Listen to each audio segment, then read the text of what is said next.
Comment Adolf Hitler a-t-il réussi à convaincre et recruter des millions d'Allemands? En quoi les jeunesses hitlériennes l'ont-elles aidé? Bonjour à tous. Nous nous sommes posé ces questions. Et pour y voir plus clair, nous avons fait quelques recherches pour pouvoir tout vous expliquer. Pendant la Seconde Guerre mondiale, le nazisme cherche vraiment à éradiquer toute forme d'opposition. Hitler utilise la terreur, mais se sert aussi du fanatisme pour centraliser la totalité de la société allemande autour de son parti. Pour arriver à ses fins, quoi de mieux que des jeunes naïfs et innocents? Pour favoriser l'adhésion de masse, les nazis utilisent une propagande intensive et développent des systèmes tels que les jeunesses hitlériennes.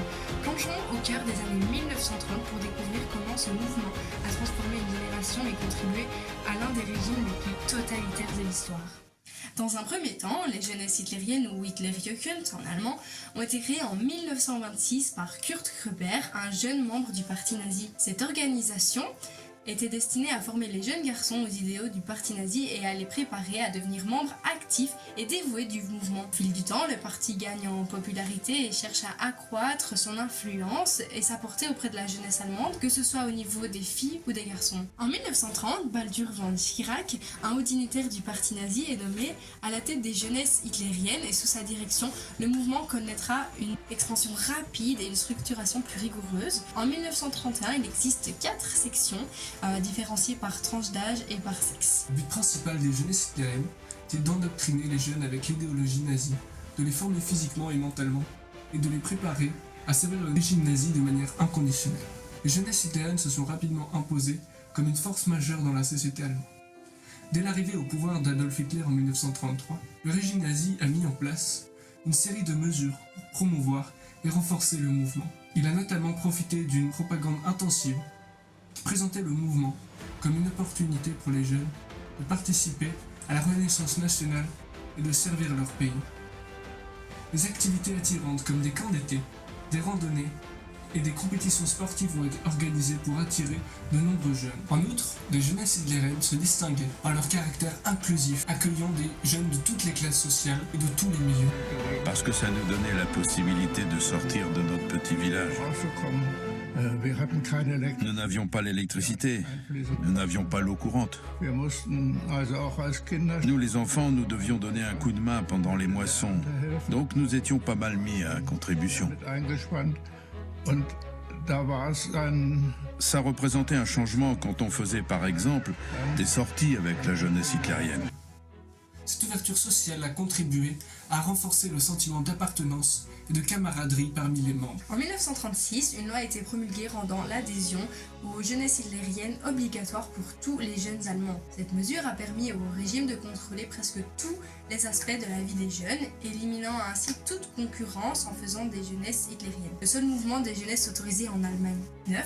Plus de 82% des jeunes de 10 à 18 ans appartiennent aux jeunesses hitlériennes ou à son équivalent féminin, la Ligue des jeunes filles allemandes. Et concrètement, que sont les jeunesses hitlériennes? C'était une organisation paramilitaire destinée à former les jeunes aux idéaux du parti nazi. Pour les garçons plus âgés, de 14 à 18 ans. Les activités étaient très variées. Ils participaient à des exercices physiques rigoureux, des marches militaires, des camps d'été et des cours d'idéologie nazie. Les jeunes étaient également encouragés à participer à des activités de service communautaire et à des projets de construction. L'uniforme jouait un rôle crucial dans cette formation. Les garçons portaient des uniformes inspirés de l'armée, avec des chemises brunes, des brassards à croix gammée et des insignes de rang. Cette exposition quotidienne aux uniformes militaires renforçait leur sentiment d'appartenance à une communauté disciplinée et hiérarchisée et contribuait à normaliser la militarisation de la société en inculquant aux jeunes des valeurs telles que l'obéissance, la discipline et le patriotisme. Les uniformes devenaient ainsi un symbole de fierté et de dévouement au régime nazi, façonnant les mentalités des jeunes pour les préparer à servir le parti de manière inconditionnelle. On en voyait tous les jours dans la rue, des SA et des SS et des membres du parti. Et moi aussi, je portais alors enfin un uniforme. Pour les filles plus âgées, de 14 à 18 ans, les activités au sein de la Ligue des jeunes filles allemandes, Bund Deutscher Mädel en allemand, étaient également structurées pour inculquer les valeurs nazies, mais avec une orientation différente de celle des garçons. Les filles participaient à des activités physiques, mais où les compétences domestiques et des activités de service communautaire étaient plus importantes. Elles apprenaient à cuisiner, à coudre, à soigner les blessés et à s'occuper des enfants, préparant ainsi les jeunes femmes à leur futur rôle de mère et d'épouse dans une société nazie idéalisée, où la soumission et l'obéissance étaient de mise. Elles étaient forcées à accepter leur rôle traditionnel de mère avec l'objectif de porter des enfants pour le bien de la nation aryenne. Les filles portaient de plus des uniformes, bien que moins militarisés que ceux des garçons, souvent composés de jupes bleues marines, de chemises blanches et de foulards noirs. Malheureusement, l'un des aspects les plus sinistres des jeunesses hitlériennes était l'endoctrinement systématique des jeunes. Les membres étaient constamment exposés à la propagande nazie qui glorifiait Hitler et le parti nazi tout en dénigrant les ennemis de l'État, notamment les juifs, les communistes, les démocrates. Les jeunes étaient formés à croire en la supériorité de la race aryenne, à haïr ceux qui étaient considérés comme inférieurs. Nous passions régulièrement devant un magasin tenu par un juif. Là, on nous ordonnait de scander « Les juifs dehors ». Et ça, c'était pour ainsi dire notre activité antisémite à nous, mais qui en fait n'était pas réfléchie.